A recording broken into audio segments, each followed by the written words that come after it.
ખુશી gynaec and multi speciality hospital દ્વારા ગીતા જયંતિ નિમિત્તે શ્રીમદ ભાગવત ગીતાનું વિનામૂલ્યે વિતરણ। ગીતા જ્ઞાન સબસે મહાન અંતર્ગત ગીતા જયંતિ નિમિત્તે શ્રીમદ ભાગવત ગીતાનું વિનામૂલ્યે વિતરણ કરવામાં આવ્યું। ગાંધીનગર જિલ્લાના દહેગામ તાલુકા ખાતે બાલમુકુંદ કોમ્પ્લેક્સમાં ચોથા માળે આવેલ ખુશી gynaec and multi speciality hospital દ્વારા ગીતા જયંતિ નિમિત્તે શ્રીમદ ભાગવત ગીતાનું વિનામૂલ્યે વિતરણ કરવામાં આવ્યું। Tufail Memon, crime media news, Dehgam.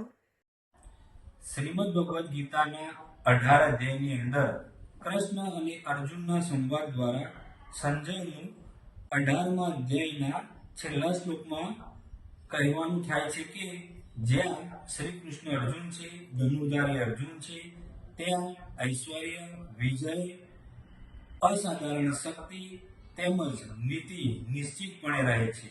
આપ સૌને હેપી ગીતા જયંતિ। જય યોગેશ્વર।